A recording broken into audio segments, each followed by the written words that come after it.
விஜய்க்காக EPS வெயிட்டிங்கா? சட்டப்பேரவை தேர்தல் பிரச்சாரத்திலும் தேர்தல் வாக்குறுதி அளிப்பதிலும் முந்திக்கொண்ட அதிமுக பொதுச் செயலாளர் பழனிசாமி கூட்டணி கட்சிகளுடனான தொகுதி பங்கீடு விஷயத்தில் அமைதி காத்து வருகிறார்.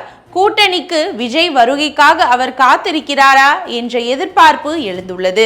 ஆளுங்கட்சிக்கு சவால் விடும் வகையில் கடந்த ஜூலை மாதமே தொகுதி வாரியாக தனது பிரச்சாரத்தை முதல் நபராக பழனிசாமி தொடங்கிவிட்டார்.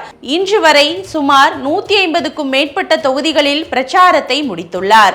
முதல் கட்சியாக 3 கட்டமாக மொத்தம் 16 தேர்தல் வாக்குறுதிகளையும் அளித்துள்ளார். இவரின் உத்தியை எதிர்கொள்ள வேண்டிய கட்டாயத்தால் இப்போது முதல்வர் ஸ்டாலினும் மேடைதோறும் தேர்தல் வாக்குறுதிகளை அறிவிக்க வேண்டியுள்ளது. இப்படி பிரச்சாரம் மற்றும் தேர்தல் வாக்குறுதிகளை அளிப்பதில் முதல்வனாக இருந்த பழனிசாமி தமிழகத்தில் தேசிய ஜனநாயக கூட்டணிக்கு தலைமை ஏற்றுள்ள நிலையில் தொகுதி பங்கீட்டில் அமைதி காத்து வருகிறார். திமுக கூட்டணியில் தொகுதி பங்கீடு இறுதி கட்டத்தை எட்டியுள்ளது. டெல்லி சென்று அமித்ஷாவை சந்தித்தும் பழனிசாமி ஒரு முடிவுக்கு வர முடியவில்லை. தாவேகா தலைவர் விஜய் தேசிய ஜனநாயக கூட்டணிக்கு வருவார் என்ற எதிர்பார்ப்பில் காத்திருக்கிறாரா என்ற சந்தேகம் எழுந்துள்ளது.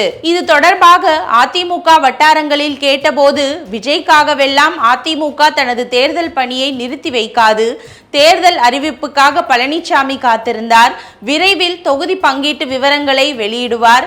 விஜயை கூட்டணிக்கு அழைக்கும் முயற்சியை பாஜக வேண்டுமானால் செய்யலாம். தேசிய ஜனநாயக கூட்டணியில் பாஜக 30 தொகுதிகளையும், பாமக 22, அமமுக 10, தமாக 6 தொகுதிகளையும் ஏற்கனவே கேட்டுள்ளன.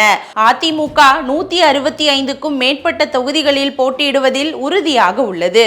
கூட்டணி கட்சிகளுக்கு ஒதுக்க வேண்டிய தொகுதிகள் குறித்து பழனிசாமி ஒரு கணக்கை போட்டு வைத்துள்ளார். அதிமுகவை பொறுத்தவரை போட்டியிடும் தொகுதிகள், வேட்பாளர்கள், தேர்தல் அறிக்கை என அனைத்தும் இறுதி செய்யப்பட்டு விட்டது. விரைவில் பழனிசாமி முறைப்படி அறிவிப்பார் என்றது அதிமுக வட்டாரம்.